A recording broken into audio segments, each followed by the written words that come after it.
Welcome to the Encore Audio Archives YouTube channel. I'm Taper Dave, and this is my channel. I've uploaded hundreds of talks here that I've recorded at meetings in West LA, and I've also recorded conventions starting in 2013. I've got a bunch of those up. And Walt and Mary Murray, the original owners of Encore Audio Archives, started the company in the 80s, and Walt recorded Joe and Charlie's and a bunch of stuff down in Vista, California. My sobriety date is June 20th of 1994.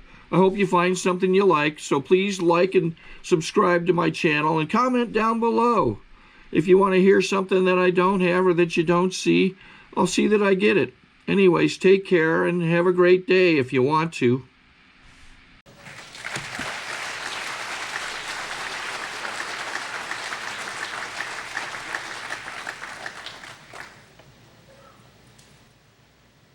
I love when y'all clap.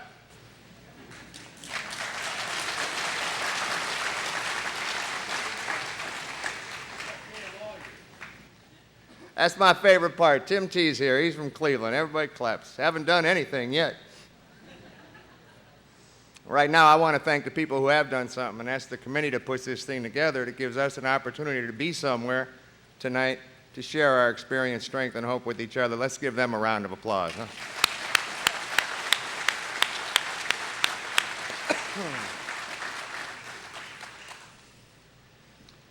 Now, you know, I'm pretty sure what I'm going to say up here tonight. I'm not pretty sure what you're going to hear. And there's a story I like to tell, and it's a story about a state trooper. And that state trooper is sitting on the side of the road. He's just doing what state troopers do. So he's sitting there, and here comes this boy in a pickup truck drives by. And the back of that pickup truck is full of penguins. And he knows there's something wrong with that. So he pulled that boy over. He says, "Son, where are you going with all those penguins in the back of that pickup truck?" He said, "Well, officer, we're not going anywhere. We're just out for a ride." He said, "Well, son, you can't take penguins for a ride. You take those penguins to the zoo."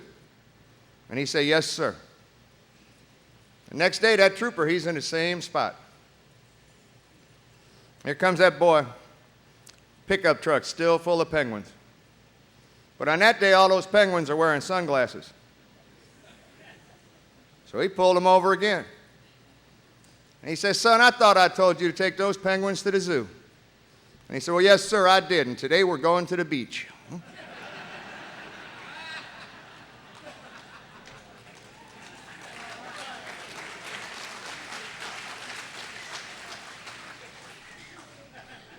My name's Tim Towsley. I'm an alcoholic. And I did not want to be an alcoholic. My daddy was an alcoholic. He was a member of this fellowship. He got sober in 1946. He passed away in 1980, and he had 10 years of continuous sobriety put together at that time in his life.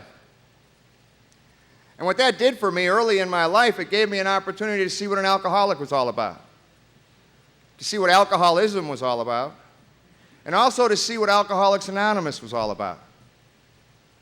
I came from a family where I had 6 stepfathers. I had 13 stepmothers. I went to over 20 schools, and I never got out of the 8th grade. I've been married 3 times and divorced twice. I left home when I was 14 years old. I've had an opportunity in my life to spend time in detention homes, in boys' homes, in city jails and county jails, workhouses, psych wards, treatment centers, and penitentiaries. I spent 12 years of my life either on parole, probation, or locked behind some kind of door somewhere. And do you know not one of those things I just mentioned are the reasons I came through the doors of Alcoholics Anonymous? Those were merely the situations that my disease of alcoholism created in my life. But on June 23rd, 1982, I woke up at the bottom. And it's the bottom they talk about in the big book of Alcoholics Anonymous. That's when you know a loneliness such as few men know. It's when you're at that jumping off place. You're wishing for the end. You can no longer imagine life with or life without alcohol. And that's the bottom. And that's not a high bottom, but that's not a low bottom either. You see, that's my bottom. And that's the only bottom I really ever need to concern myself with in this fellowship is my bottom. I don't ever want to be in a position in my sobriety where I can sit in an audience, I can listen to a speaker speak, and I start thinking things like, you know, maybe I wasn't that bad, huh? Or maybe I was worse. Because as soon as I can sit out there and I can find a reason to make myself believe I'm different than anybody else that's sitting out there, as soon as I can make myself believe I'm unique in any way from anybody else that's sitting in a room of Alcoholics Anonymous, then I have reservations. And there was an old timer in Cleveland where I got sober. And he used to tell me all the time, Tim, you know, if you got reservations, son, you must be going somewhere, huh? And I don't want to go anywhere today. I like it here. I had my first drink at 13. I got sick, I blacked out, I passed out, and I woke up in the backyard of a lady's house in Rocky River, Ohio. I had my last drink at 30. And I got sick, and I blacked out, and I passed out. And I woke up in home in bed. And you know, 17 years of use and abuse, really the only difference was where I woke up the next morning. Most of the days were pretty much the same. But I know one thing for sure today. I know God wants me in Alcoholics Anonymous. That lady came out of her back door and she found me in her backyard. She took me in her house, she cleaned me up, she laid me down, she found out who I was, she called my mother, let my mother know I was okay. 17 years later, I walked into the rooms of Alcoholics Anonymous. I was sober maybe 2 weeks and I went to a meeting. And that night, that lady was speaking at that meeting. My very first drunk. I found myself in the arms of Alcoholics Anonymous. And she did for me that night what they told her to do at her home group. The night she found me, she was three months sober. And all she knew how to do was help a drunk, huh? And that's what she did that night. And they told her just help a drunk. And they didn't tell her only help the old drunks or the young drunks, the white drunks or the black drunks, the male drunks or the female drunks. They told her to help a drunk, period. And that's what she did that night. You know, I still see that woman at meetings today. She's over 80 years old. She's coming up on 40 years of sobriety. And do you know what she does today? She helps drunks. Now, there's two things I ran from most of my life, two things I'm not crazy about today. I've got a lot of them today. I've got more than I want today. And those two things are responsibility and authority. I don't like being responsible. There's a lot of responsibility involved with being responsible. And I certainly don't want people telling me I'm supposed to be responsible. It seemed like when I was 13 and 14 years old, everybody had an idea about Tim's life, what he was supposed to do, what he was supposed to wear, how long his hair was supposed to be, and no one asked me what I thought. And I'm at a family gathering, I'm 14 years old. And I'm listening to some people talk. And I heard them say this. They said, my daddy, my real father was sober, and he was in New Orleans. And with that information, I left home the next day. Because I knew my problem wasn't what I was doing or who I was doing it with. It was that I didn't have my real father in my life. And if I could find my real daddy, my life would be okay. I made my way to New Orleans, and I contacted Alcoholics Anonymous. They contacted my daddy, and they put us together. And all of a sudden, I had a father, and he had a son. And we tried to be those two things, but neither one of us ever been either of those two things before. We did the best we could, we just didn't know what we were doing. And after about 3 months, I learned something else. See, my daddy started drinking again. And I can remember coming into my mother's house drunk and passing out in her living room floor when I was 13 and 14 years old. And the next morning, she'd wake me and she'd scream at me. She'd say, son, please don't drink. Don't drink, you'll get what your daddy has. And I never saw him drunk. So until that day in New Orleans, I didn't know what she was trying to keep me from getting. But I watched him drink, and I watched him get drunk. I watched him go into the DTs, and then I watched the people from Alcoholics Anonymous in New Orleans come into our little apartment, take him away, and put him in Bridge House. And I made a decision on that day that I'm not going to be an alcoholic. I'm not going to end up like my daddy ended up. And I didn't have another drink for the next 4 years. I didn't do much of anything for the next 4 years. You see, all of a sudden, there I was. I got no responsibility. I've got no authority. I've got the rest of my life to go wherever I think it is I want to go, stay as long as I want to stay. I'm 14 years old, and it's 1966. And I guess I was a hippie. At least that's what folks called me. And sometimes if I was maybe in West Texas or Northern Alabama, there was another word in front of hippie they used to use on occasion. But I had 4 good years. You see, I didn't do anything for those next 4 years but hitchhike all over this country.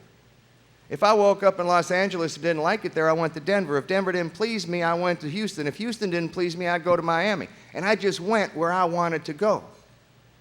And if I had 3 things, it was a good day. My expectations were met. If I had a pack of cigarettes, if I had something to eat, and my sleeping bag, it was a good day. As long as my expectations were met. Now, the big book of Alcoholics Anonymous tells me this, that my expectations are inversely proportional to my serenity level. And I don't know about anybody else, but I can tell you this about me. As long as I get exactly, now I mean exactly, what I think I'm supposed to have, exactly when I think I'm supposed to have it, I'm a pretty happy guy. But as soon as I don't, if I don't get what I want, my serenity level goes down. After about 4 years of that, I'm a little tired. I just don't want to do that anymore. I want to have some of the stuff I see on the other sides of the freeways. The people in their backyards that are mowing the grass, they're painting their garage, they're playing with their kids, they're walking their dog, they're doing it in their own backyard. The American dream. All of a sudden, I think I want some of the stuff from the billboards. You know the billboards that tell you if you drive this kind of car, you're okay? If you live in that kind of neighborhood, you're okay, and if you wear these kind of clothes, you're okay. All of a sudden, I thought I wanted some of that. And I knew if I could get the stuff from the billboards that told me I was okay, you'd see me with it. You'd have to believe I was okay. You'd tell me I was okay because I never could. I'm outside Salt Lake City. I'm 18 years old, and I just don't want to do that anymore. Me and a buddy were hitchhiking back from San Francisco. We're on Interstate 80, and we got dropped off one night. And they dropped us off in the middle of Utah, in the middle of the Rocky Mountains, in the middle of nowhere. There wasn't anything at this off-ramp. There was no gas station, no convenience store, no houses, no nothing. This was just a road that went up into the mountains in the middle of Utah. And we woke up the next morning about froze to death. Walked down to the bottom of the on-ramp to start hitchhiking east. And sitting at the bottom of that on-ramp at about 6 o'clock in the morning in the middle of Utah, in the middle of the Rocky Mountains, in the middle of nowhere, is a 6-pack of Olympia beer. I know God wants me in Alcoholics Anonymous. I drank 3 beers. He drank 3 beers. I looked at him and I told him this. I said, you know, if I ever get back to Cleveland alive, I'm settling down. I'm going to marry the first girl I see. And I got back to Cleveland. I stopped at my parents' home. My stepfather wasn't there, so I was allowed in. I changed my clothes, I took a shower, I borrowed my mother's car, drove to the corner to buy a pack of cigarettes, picked a young lady up hitchhiking, and we got married. We didn't get married that day, but we might have. But in the state of Ohio at that time, the female had to be 18 or have parental consent, and the male had to be 21 or have parental consent. And when I married my first wife, I was 18 and she was 15. And this was not a marriage that was made in heaven. We didn't know anything about being married. We didn't know anything about being in love. We didn't know anything about anything. I can't tell you today if I loved her. Excuse me, but I can tell you this. You see, I live in my brother's van in the driveway of my parents' home because I haven't been allowed in their house since I'm 14 years old. She lives wherever she can because there's things going on in her house that she just doesn't want to go back to. And that brought us together, and we weren't alone anymore. And that's all we needed, was not to be alone, and that was good enough for us then. And this was a simple marriage. I got up in the morning and I got drunk. Then she got up in the morning and she got drunk. And then we beat each other up. And we did that one day at a time for about 7 years. But out of that 7 years, I was going places. I had a lot of places to be. I never quit traveling. I like to travel. I just had different people deciding where I was traveling to. I'd walk into a big room. It's a funny thing. And sitting at the front of that room, there'd be a man sitting up there, and he'd have a long black coat on. And every time he did this, I went somewhere. I had a bad attitude. I was always in trouble. Seemed like 12 years of my life, I really only did two things. I got ready to go to jail, and I got ready to come home from being in jail. I was just always getting arrested. Now, I wasn't a violent criminal. I was a stupid criminal. I got arrested for stupid stuff. You know, I'm a child of the 60s. I had a bad attitude. I was against everything. I got a report card at home from the 3rd grade. Y'all remember your report cards? You'd have to take them home, and your teacher would snitch on you on the back, and you'd have to show it to your mama. Have your mama sign it and prove you showed it to her. The back of my 3rd grade report card says this. It says, bad attitude. It says, Timothy does not play well with others. I'm 8 years old. I haven't had a drink yet, but they know I got a problem. I just was always in trouble. I got arrested for some stupid stuff. I got arrested for stuff like verbal abuse of a police officer. Huh? It was in a little town called Parma, Ohio. And I got arrested for obscene finger language to a police officer. And that was in Parma, Ohio. And if any of y'all ever get up to Parma, Ohio, I'm going to tell you this about it. They got no sense of humor in Parma, Ohio.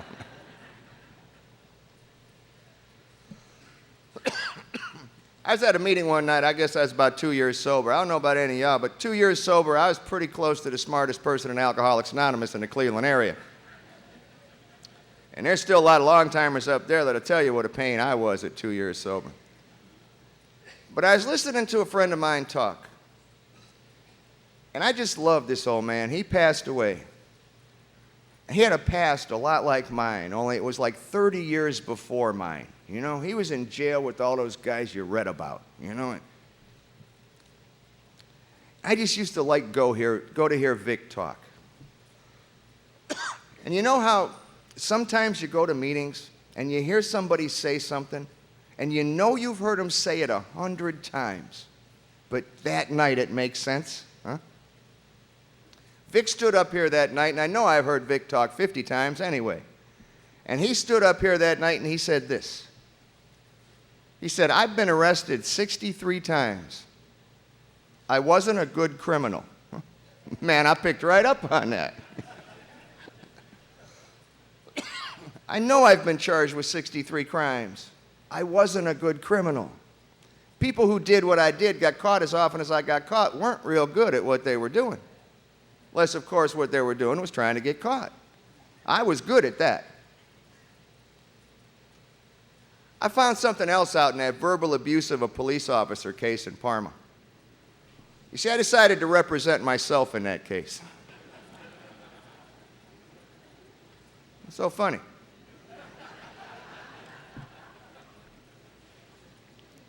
I knew I saw enough Perry Mason, Judd for the defense, stuff like that.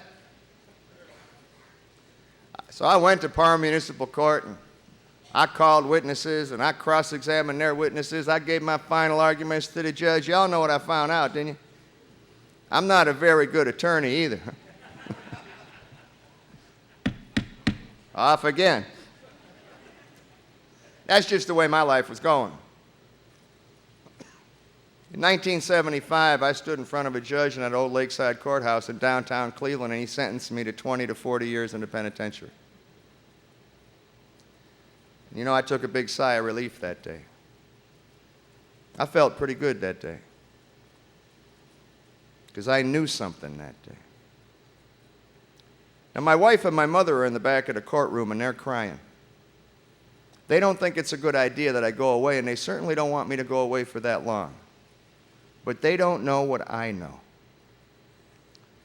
I know that they can't send me anywhere that's going to hurt me as much as I've already hurt me.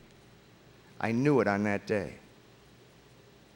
And I know that judge had no idea that he couldn't punish me as much as I've already punished me.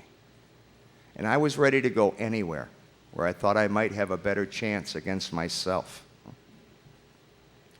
1976, the laws in Ohio changed. My sentence changed from a 20 to 40 to a 1 to 10. And 3 years later, they sent me home. But when I got home, nothing was there. All my stuff was gone.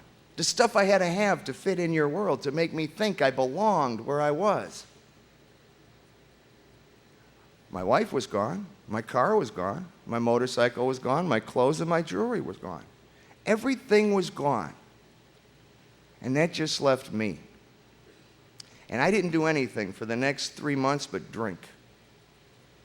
I sat in a chair and I drank. I got as drunk as I could, blacked out as I could, passed out as I could, as many times that day as I needed to. I crawled into a bottle. But I've never once in my life crawled into a bottle of alcohol to hide from you. Not once in my life have I ever crawled into a bottle of alcohol to hide from them. I got as drunk as I could, blacked out as I could, passed out as I could, as many times that day as I needed to. I crawled in that bottle to hide from me. You see, I knew what I was. I was an ex-con. I was an ex-husband. I was an ex-brother. And I was an ex-son. I failed at everything I ever tried to do.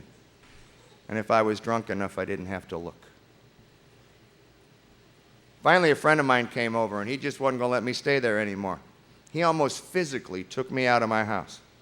He says, "I'm tired of you sitting in this chair and trying to drink yourself to death. You're out of prison, and it's time to start living again." And he took me down to the flats in Cleveland. It's a little area of Cleveland we have. It's kind of like Kindergarten Bourbon Street down there. You know, it was just a nice place to get drunk. You went down there, you got drunk. You didn't go down there for any other reason. You went there to get drunk.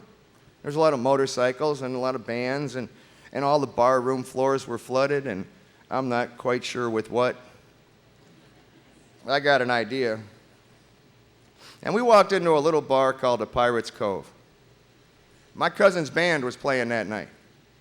They were playing a Marshall Tucker song. And I'm drinking Pabst Blue Ribbon beer. And I'm about half in the bag.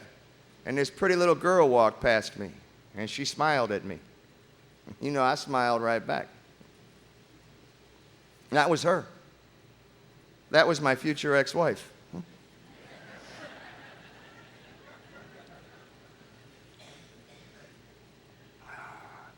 Who shall heretofore be known as the plaintiff. That's who that was.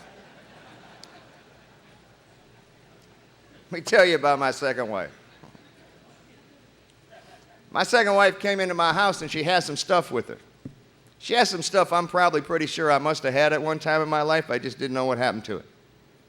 She brought things with her like purity. She brought love. She brought honesty. And she brought unselfishness. These are the things she had with her when she came. And 4 years later, she left. She ran for her life.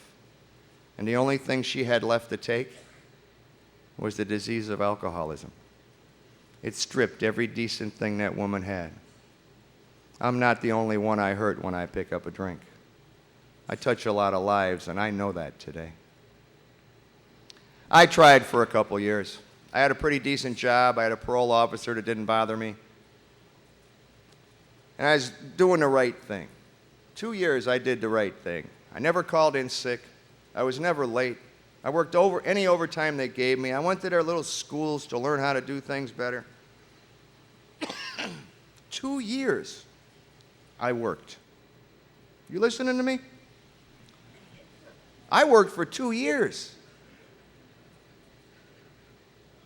After doing that for 2 years, I'm sitting in my living room one night, drunk, and I'm surveying my dynasty.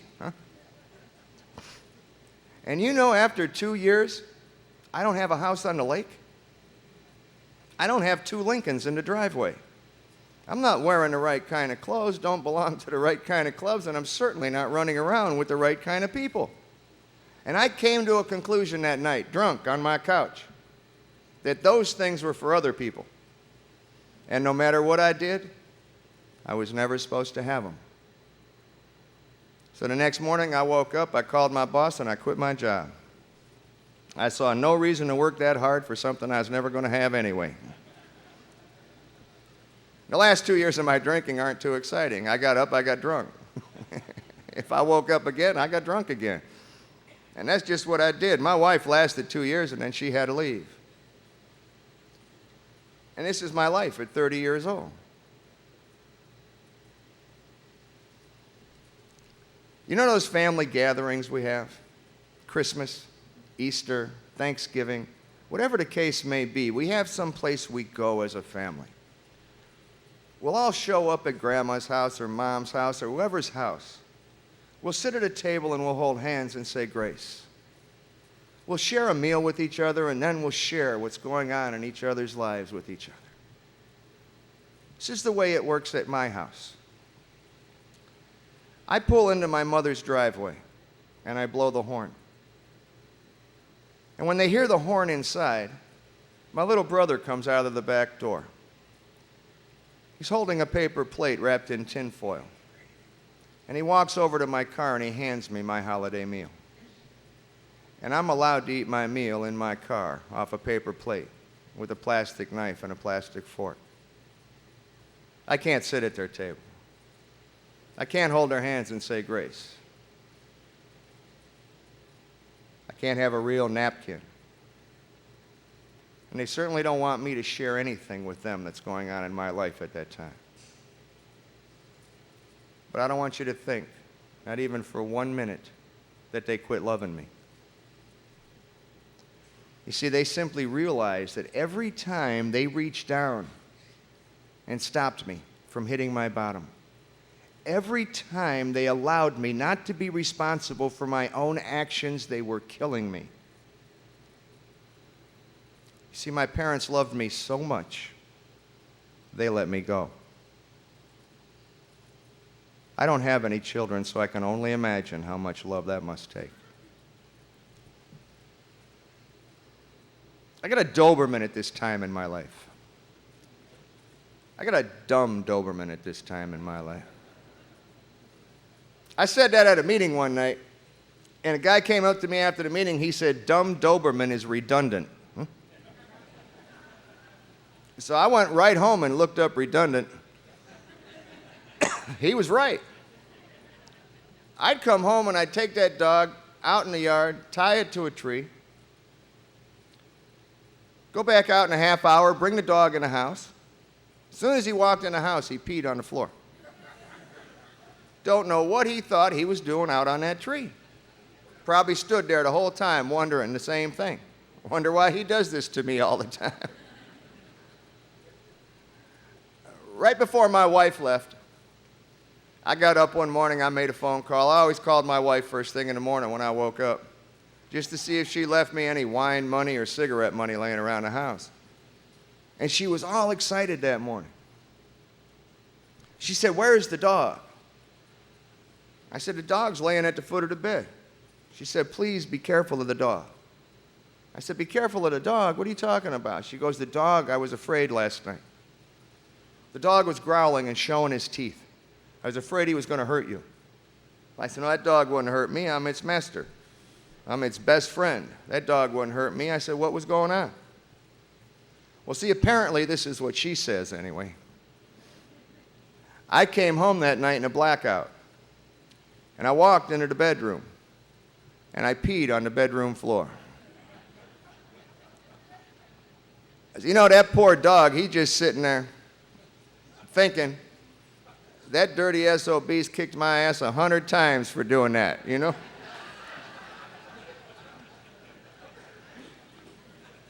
Even my dog's got a resentment at this time in my life.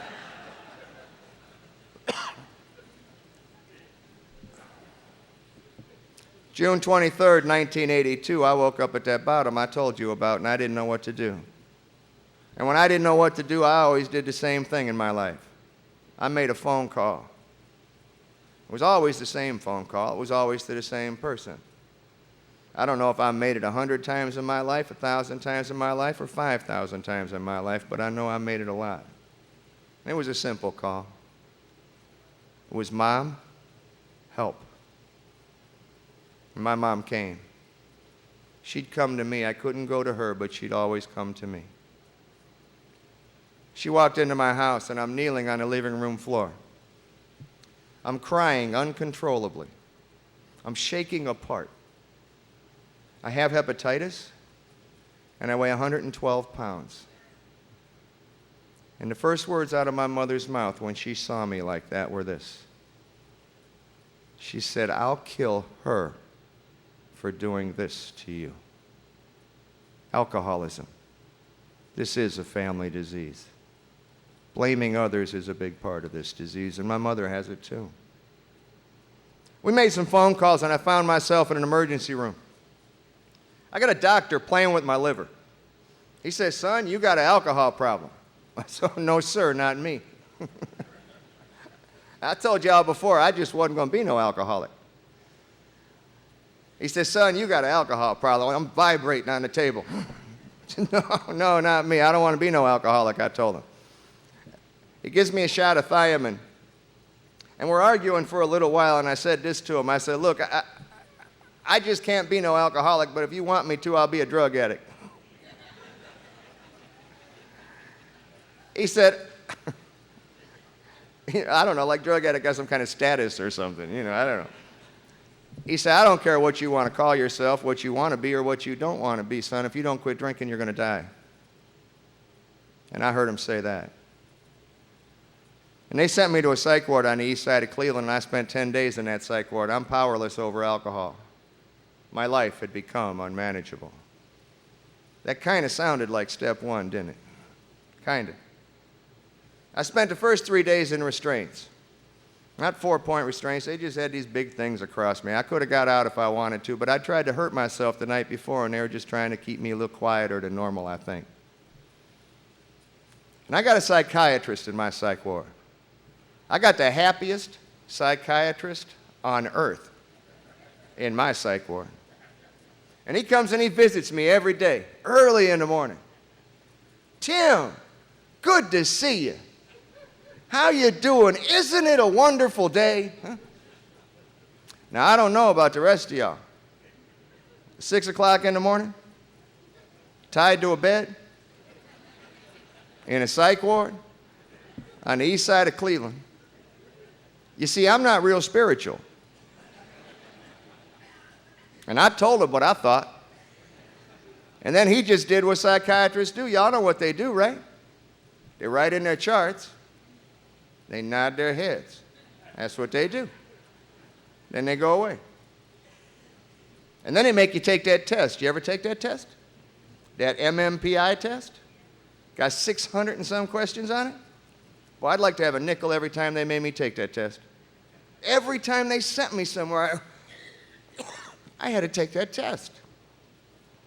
You know, there's only one question on that test I can't answer. My favorite question on the whole MMPI test. Do you urinate more than most people?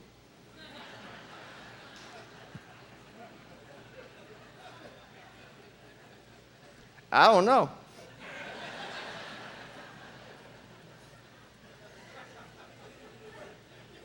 You got to remember that I'm the one supposed to be crazy now, right?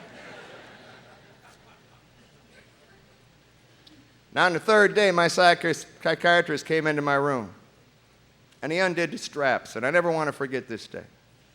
He put his chart on the windowsill, and he sat on the edge of my bed. He said, Tim, I got to tell you this. I can't make your wife come home. I don't have a job to give you. I can't make a house payment for you. But if you never want to take another drink as long as you live, I can tell you how to do that, one day at a time. You see, this psychiatrist was a recovering member of the Fellowship of Alcoholics Anonymous.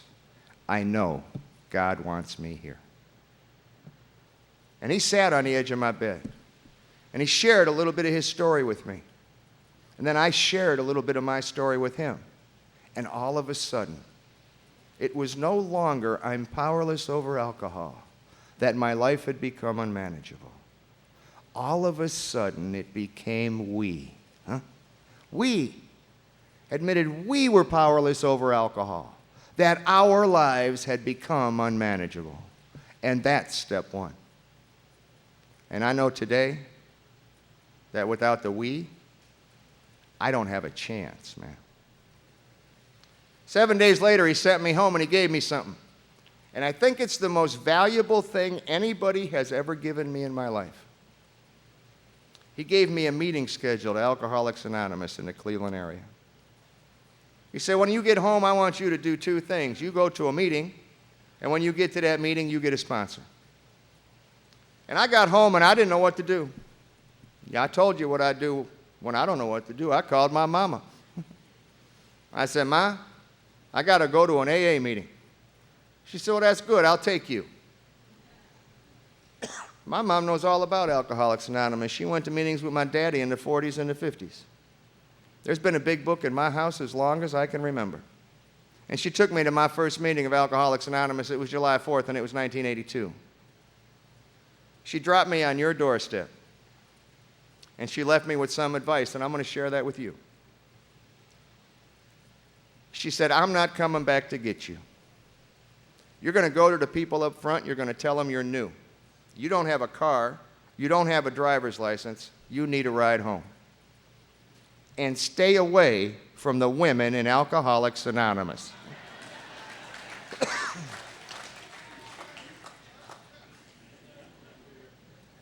And I paid attention to just about half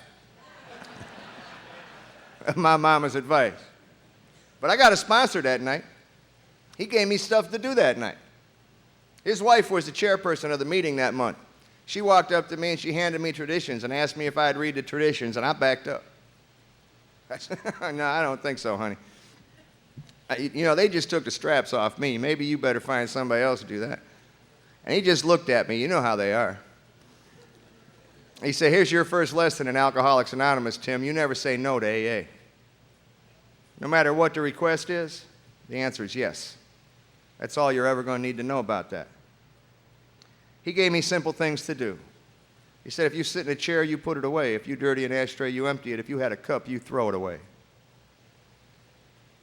I want you to read one page of the big book every day, he told me. I don't want you to turn that page until tomorrow.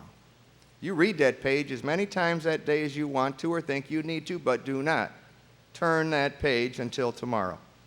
And maybe, just maybe, in 164 days, you'll know something about the big book of Alcoholics Anonymous. He said, if you're not praying, this is the way you're going to start. You're going to take 3 words that your mama taught you when you were a little boy.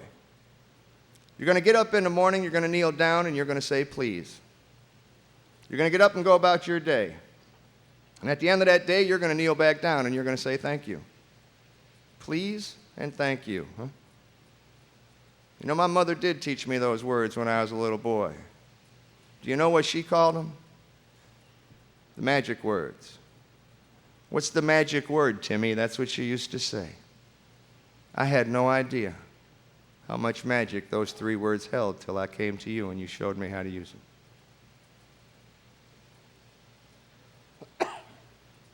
My sponsor asked me that question.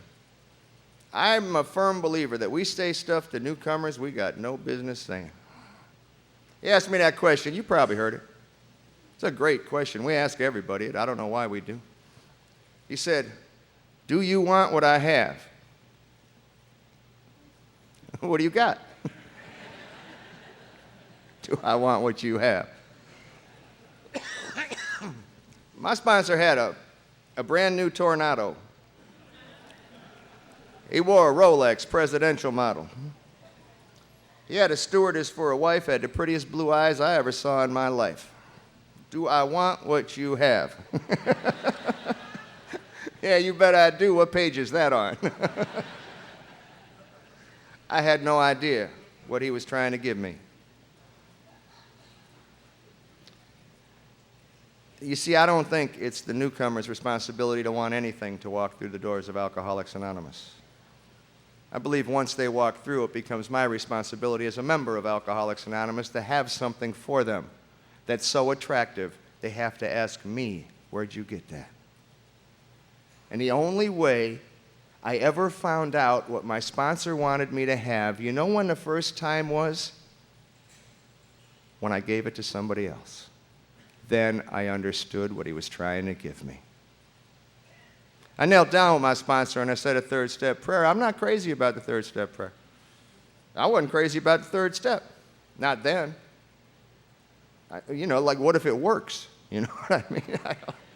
What is God's will? I don't understand.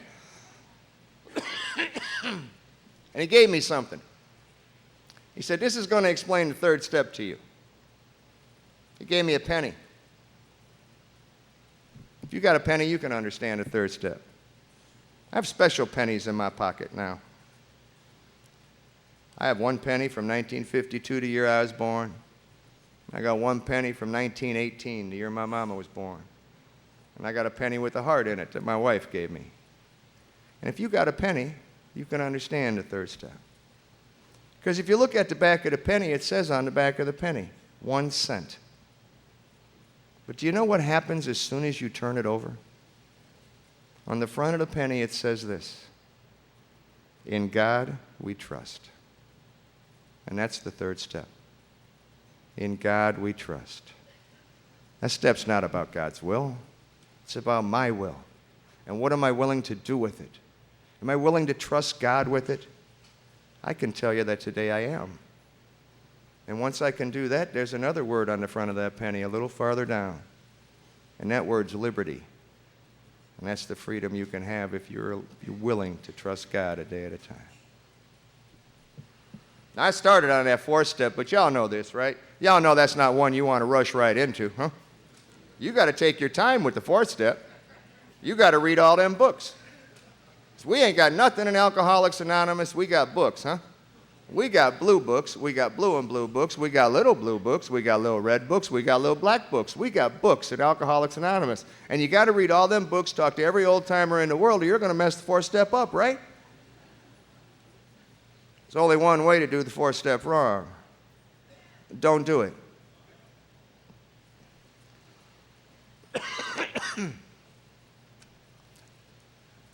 I'm sitting at the house one day, my phone rang. It's my sponsor. He said, hey, how's that fourth step coming, Tim? So it's coming right along. Then he gives me some information. Shouldn't give your new guy too much of this. You know what he told me? He said, it'll get done in God's time. You know, that's exactly what I was thinking too, when that fourth step was going to get done. I said, yeah, it'll get done in God's time, and I hung the phone up. About 5 minutes later, my phone rang. It's my sponsor. He said, how's that fourth step coming, Tim? And I gave it right back to him, my new information. I said, it's going to get done in God's time. He said, that's a good thing, because God's time's tomorrow morning at 9 o'clock. I made an appointment for you to do your fifth. That's just the kind of guy he was. He's always helping me. He'd sit behind you at a meeting, they'd say, we need coffee help. He'd raise my hand. I did a fourth step, and I did a fifth step. Don't put it off. It's not that hard. I can tell you today, I read all those books. I talked to every old-timer in Cleveland. I'm sober 22 years today, and I still don't know what Mr. Jones's problem is. Huh?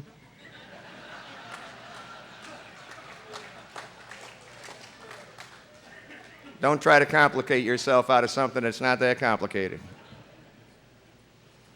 And then I stopped. Big Book doesn't say stop. Big Book says take a while. Make sure you were thorough. It never says stop. I stopped. big book holds the directions to a new way of life.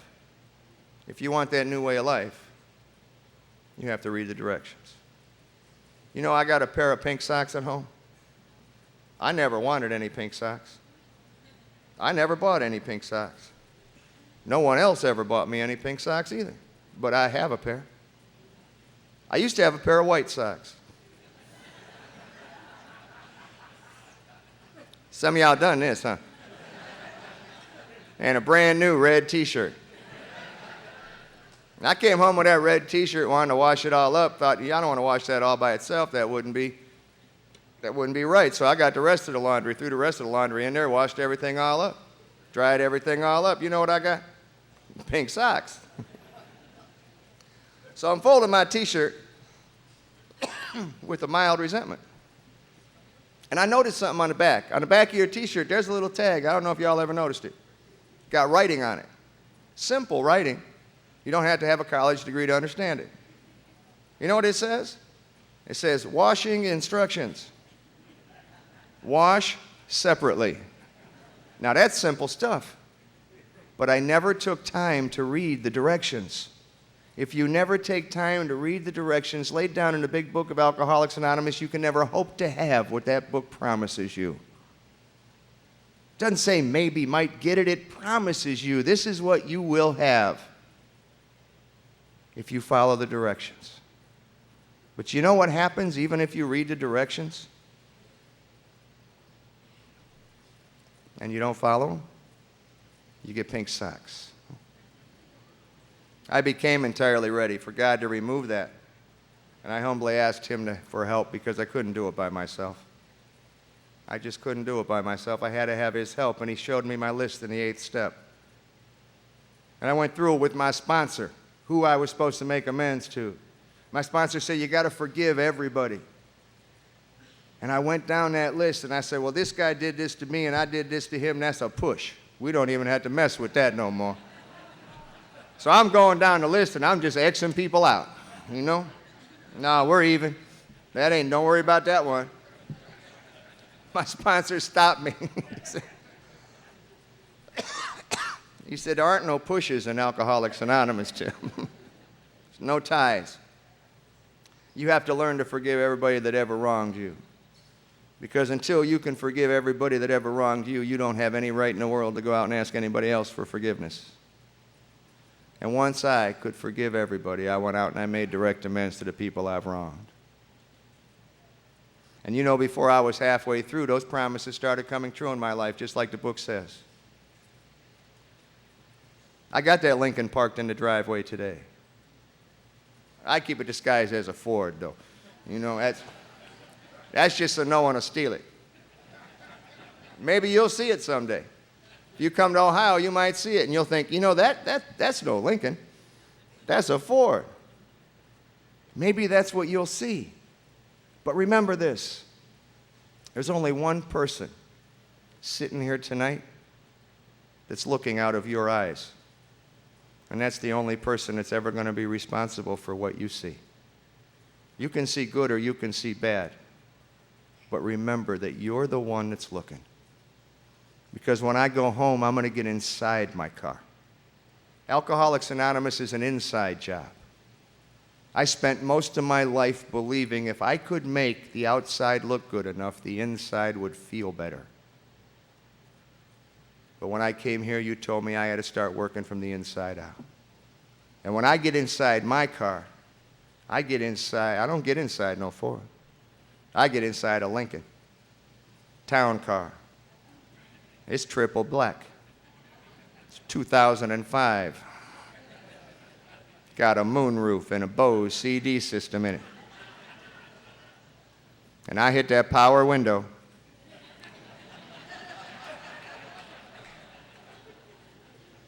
And I drive it to the job I didn't used to have when I was drinking, where I see my friends that I didn't used to have when I was drinking.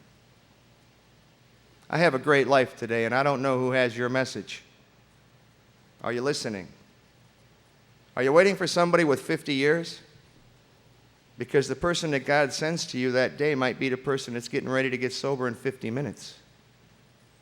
I know this, that if somebody's talking and I can hear him, God wants me to listen. Because I don't know who the messenger is that day. I got a message on the first step about 12 years ago. I was invited to speak in Indiana. My wife couldn't go with me that weekend. So I took a new guy with me. And I took my wife's car because I didn't think my car would make it. My wife was driving a Honda Civic then. You know, in a Honda Civic, what do you get in a Honda Civic? 400 miles to a gallon in a Honda Civic? You drive a Honda from now on, I'm pretty sure, hardly never ever had to put gas in them. So I threw my new guy in the Honda and we headed for Valparaiso, Indiana. We went underneath the sign and said my exit was about 5 exits away. When we went underneath that sign, I looked at the gas gauge and the gas gauge said empty. And I thought, well, yeah, empty in a real car maybe, you know, but Honda Civic, empty, you got to have 100 miles. There's only 50 left in Indiana. I never give it another thought. Until I went underneath the sign that said my exit was 2 miles. And as soon as I went underneath that sign, I ran out of gas. If you got a Honda Civic and it says empty, they're dead serious about that. That's exactly what they mean. So I coasted for another mile and pulled over to the side of the road. There I am, sitting in Indiana, side of the road, out of gas, got a new guy sitting next to me. You know, I don't even want to turn and look at him. I just spent the better part about 4 hours telling him all about responsibility and stuff like that, you know. But I had to do something. I couldn't sit in Indiana the rest of my life. So I turned and I looked at him. And he just kind of grinned. Y'all know that grin, right? They'll stay sober a long time, waiting for you to do something wrong just so they can tell you about it. And I looked over at him and he looked at me with that grin and he said, "We're powerless, ain't we?"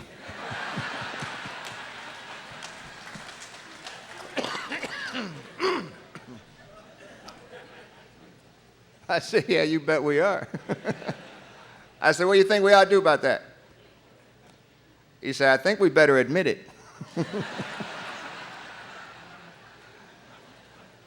I said, "Yeah, because I could sit here the rest of my life go, vroom, vroom, vroom, vroom.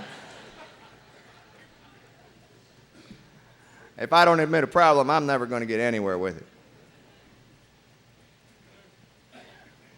I live my life by taking one word out of the last 3 steps.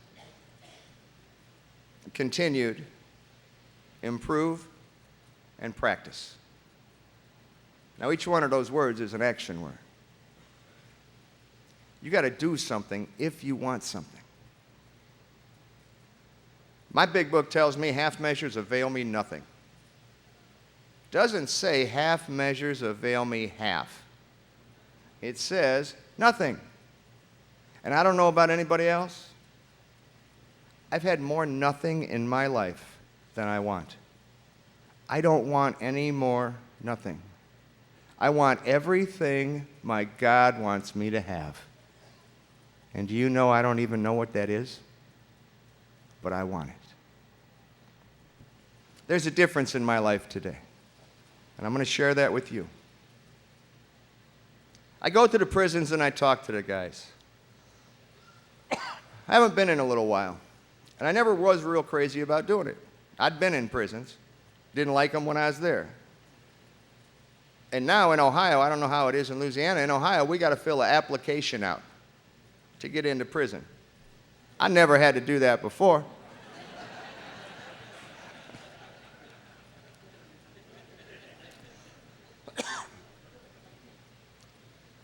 But I was at a prison years ago, and a guy came up to me and he asked me a question. He said, "Is it okay if I call you? Can I have your phone number?" I said, "Sure." And then I remembered that when you're in the penitentiary, you want to call somebody, you got to call collect. Now I'll accept a collect phone call, and I'm going to tell you why. You see, on April 10th, 1989, I went to a meeting of Alcoholics Anonymous. There was a young lady speaking that night. And I don't know what they told you in Louisiana, but my sponsor used to tell me this all the time. He said, if you go to a meeting and you hear something you like, take it home.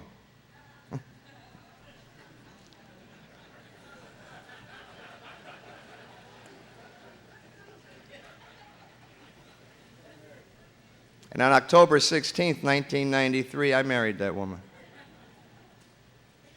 I married a young lady in the Fellowship of Alcoholics Anonymous. Her name's Mary. I married a very intelligent woman in the Fellowship of Alcoholics Anonymous, a very educated woman. Now, a lot of her friends didn't think she's so smart when she said she'd marry me. But my wife is very intelligent. My wife been in school just about as long. She's still in school. My wife got more letters after her name.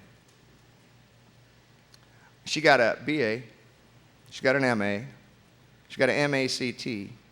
She was ABD. Now she's got a PhD. And then she got something I always wanted her to have too, and that's a JOB.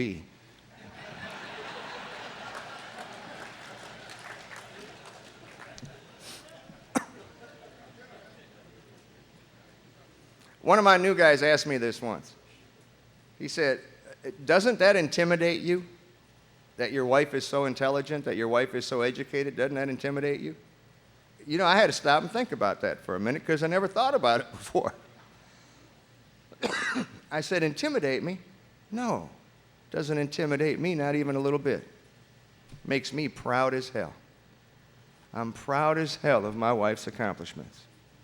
Because 16 years ago, when she walked through the doors of Alcoholics Anonymous, she didn't have any letters after her name. She was a bartender. But because of a book called Alcoholics Anonymous, the women in the fellowship at her home group, and a God of her understanding that told her, once you come through that door, you can be anything you want to be if you're willing to work for it. She believed him, she trusted him, and she did it. I can only be proud. I can't be intimidated by God and Alcoholics Anonymous, only proud.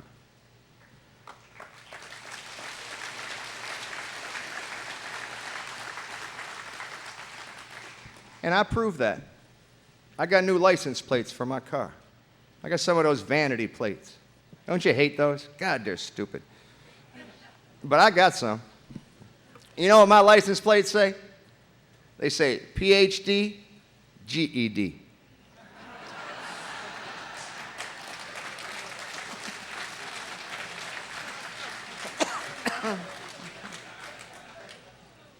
I got letters after my name, too.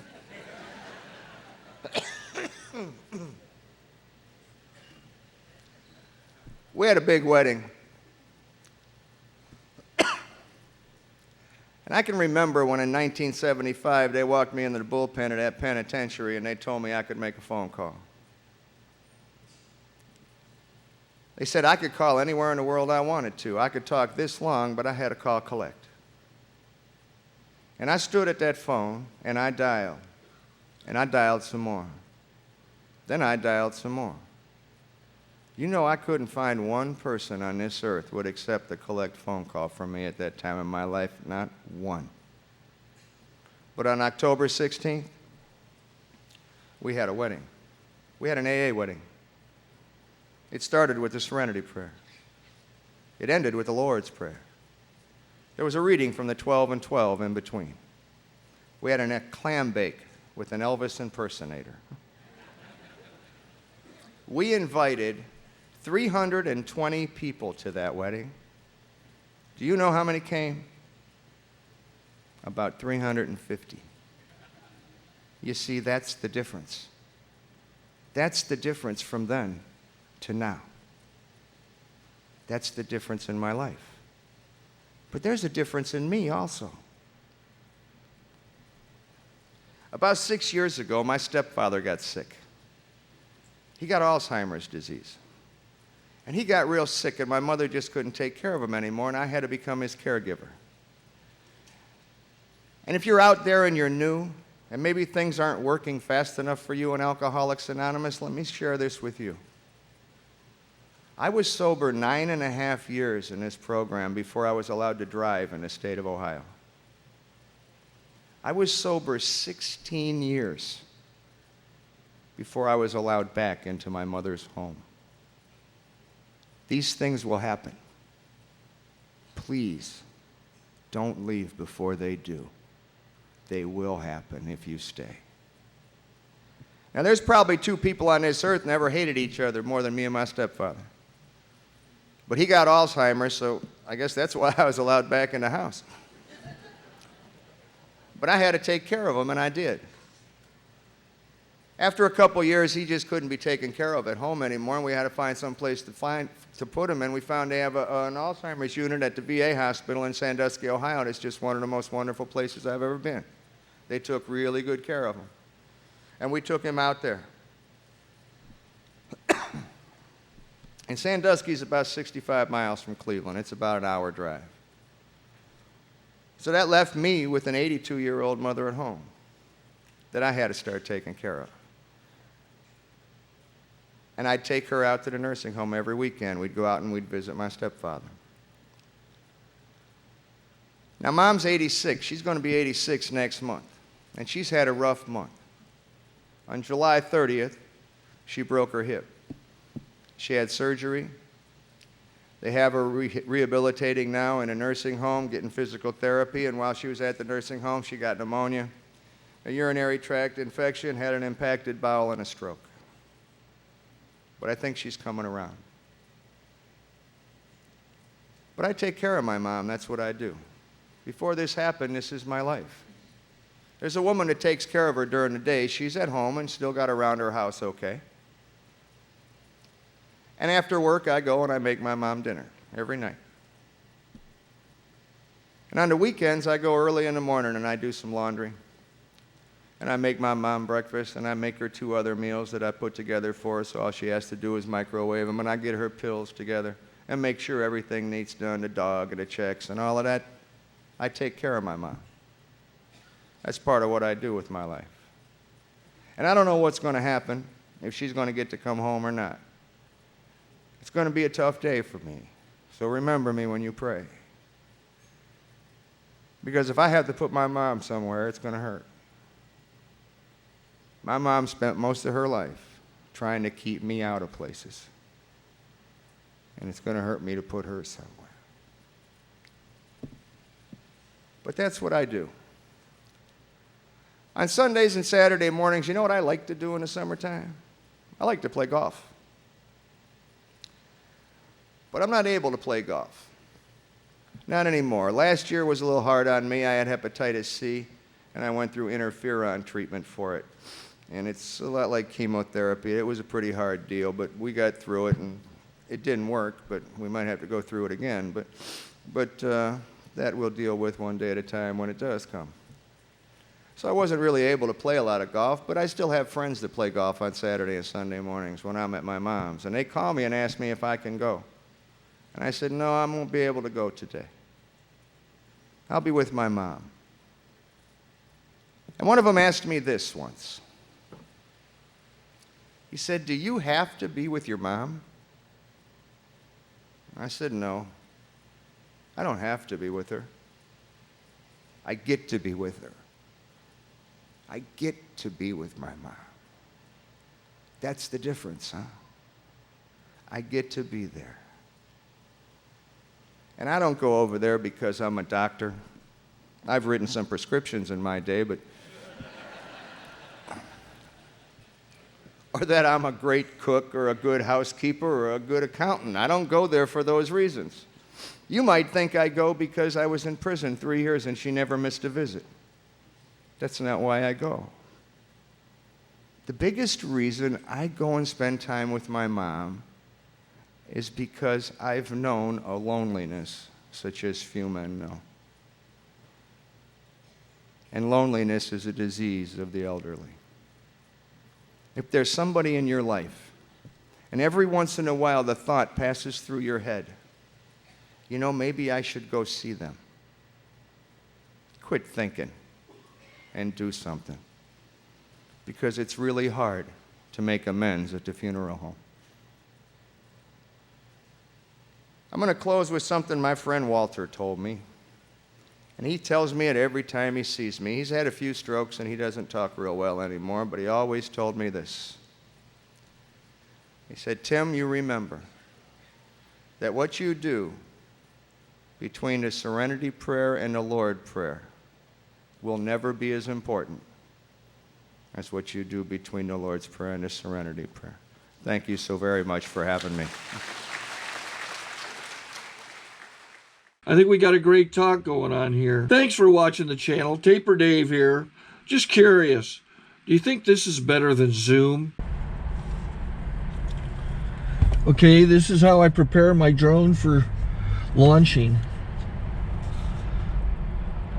I like to do it inside the cab of my truck so I'm not standing outside in the weather. To install the joysticks for control, up and down, right and left, powered on. I have an Android phone that I use to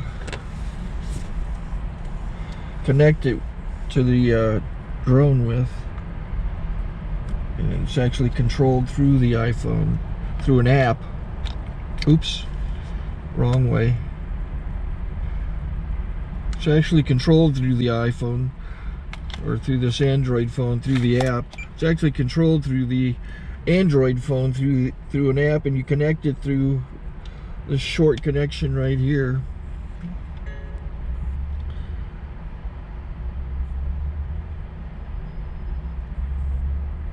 Remote control connected. Remote control's connected. So I pull out the drone.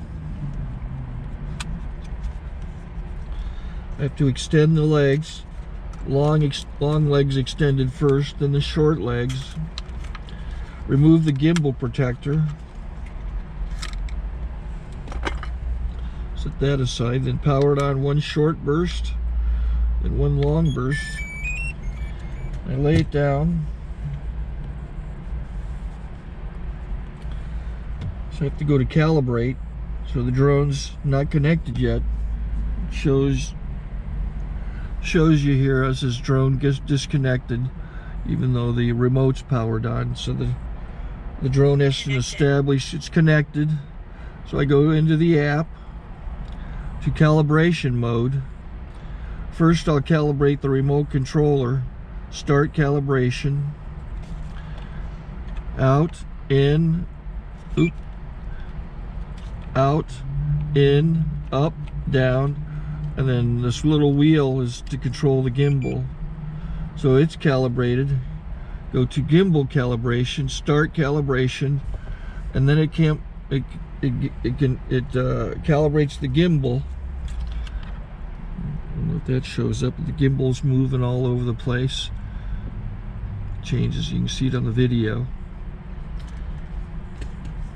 And I'm calibrated to take off. It's acquired 7 satellites at the moment. There are 26 satellites up in the sky, which it has to acquire before you can take off. So it's connected. It's got enough satellites. This is white. I can go to press this little arrow button, swipe right to take off, and it would start the motors if I slid this to the right. But I'll wait till I get outside. Don't want to do it inside.